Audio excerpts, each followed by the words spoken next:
Acción de la tarde, el interactivo que marca la diferencia en la radio. Por Palma 90.7 FM. Hay varias fechas históricas importantes que vamos a resaltar.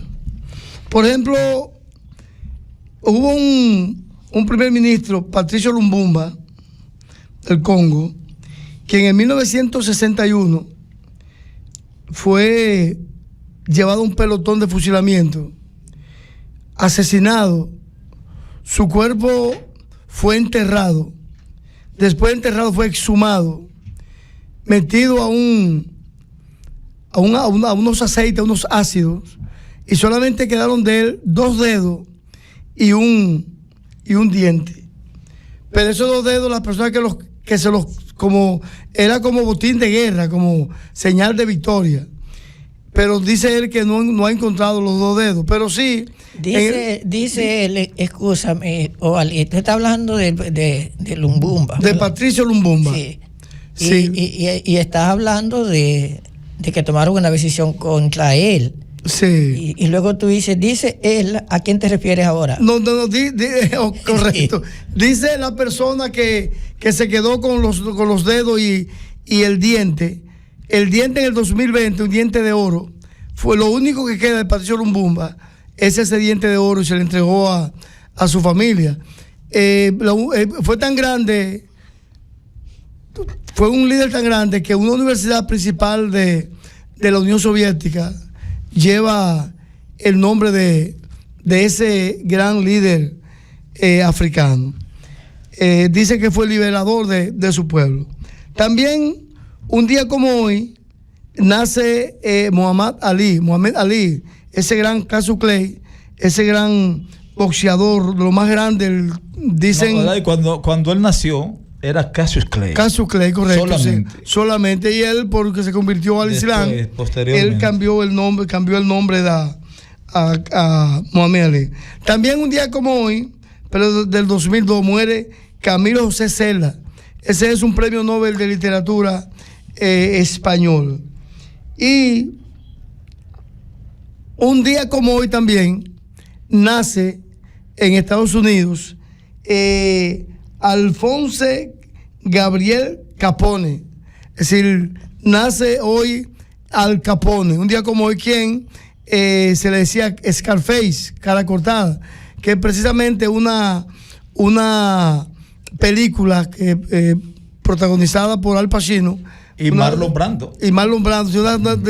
Una de las grandes películas, ¿verdad?, del cine de la mafia, está ahí en esa película. Pero ¿por qué tocamos el tema de Scarface de Al Capone? Mire, casualmente, un día como hoy, pero del 1917, el Congreso norteamericano emite una ley donde le solicita al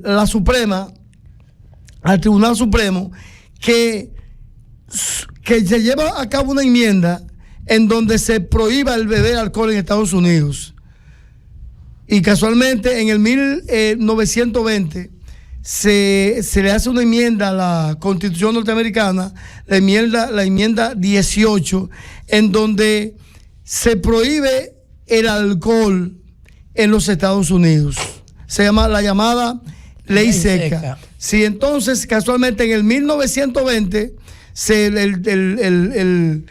el Tribunal Constitucional, la Suprema Corte, se le enmienda a la Constitución norteamericana esa enmienda. Y a partir de ahí comienza la crisis, porque se pensaba que con esa enmienda en los Estados Unidos el asunto de la bebida, de las muertes, porque el asunto fuerte llegó cuando en el 1913 un italiano llegó a su casa borracho, la mujer embarazada quiso tener sexo con ella no quiso, la golpeó de tal manera que el niño nació enfermo, y después que el niño nace ella lo abandona, lo reciben en un asilo al niño, y de ahí ese es se crea una institución llamada templanza o templario, que iba a los bares a esos lugares donde se bebía alcohol y se metían y hacían desórdenes para que los hombres dejaran de beber. Y fue tan grande el asunto que el Congreso le pidió a la Suprema, o se le pidió que se le llevara una enmienda a la Constitución, y se le llevó la enmienda 18. De ahí en adelante el asunto se agravó, porque se siguió vendiendo alcohol en Estados Unidos de una manera... Se bebía más. Se bebía más. Entonces, ahí es que aparece Al Capone, en 1929, y se crea entonces el contrabando de alcohol, que eso conllevó a un sinnúmero de crímenes sin piedad en Estados Unidos. Entonces, ¿qué pasa? Que en el 1933 el presidente que estaba en ese momento entendió que esa ley, que esa enmienda, lo que le hacía daño a los Estados Unidos. Entonces, por la enmienda 21, la enmienda 21 se derogó la enmienda 18, y ya entonces se comenzaba a beber en Estados Unidos, y las cosas se comenzaron a calmar, porque ya la bebida era normal. Pero ¿qué sucede? Entonces, ¿qué llegó ahí? Entonces llegó el narcotráfico. Cambiaron la ley seca por lo que es hoy en día el narcotráfico. Entonces, un día como hoy, ¿verdad? Sé que se publica en Estados Unidos lo que es la ley seca, para que nadie podía... Pero oye, ¿qué es lo que pasa, Vidal? Que las iglesias, entonces las iglesias sí tenían autorización para el vino. Para el vinito, la olla. Pero entonces aparecieron miles y miles de sacerdotes que no sabían dónde aparecían.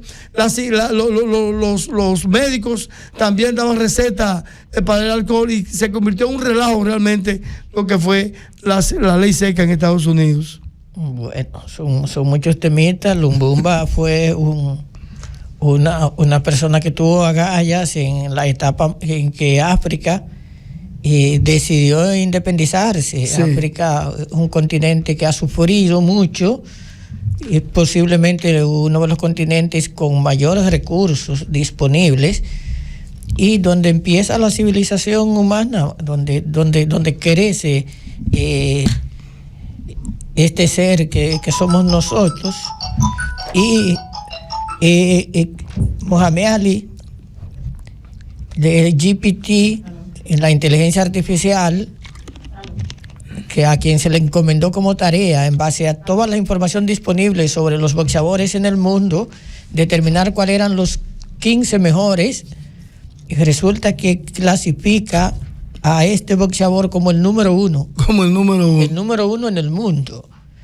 Una gran figura que prefirió la prisión a renunciar a sus convicciones. Allá matar gente a Vietnam. Sí, prefirió eso. Es una persona extremadamente grande, y la ley seca, a mi modo de ver, uno de los ejemplos peores de los errores legislativos. Porque los pueblos, y no escapa ningún pueblo, escapa a ese fenómeno. Los pueblos, ante determinados hechos que no pueden controlar, procuran que la legislación sea la salvaguarda, pero resulta que la ley a veces es peor que el mal que se procura corregir con él. Entonces, la ley seca dejó como herencia las bandas italianas. Sí. Dejó un tráfico que iba de México y de otros sectores, y dejó el lavado de activos. Sí. Eso de la lavadora, la lavandería. Sí. Casualmente, Vidal, Al Capone fue condenado por lavado, por tráfico. Claro. No pudo ser condenado por tráfico, por el alcohol, por el contrabando. No fue condenado por el alcohol, sino por la evasión. Por la evasión. Precisamente los grandes negocios de lavado se hacían bajo ese esquema de poner un lugar para lavar. Sí. Y ahí entonces se cometían todo este tipo de tropelías.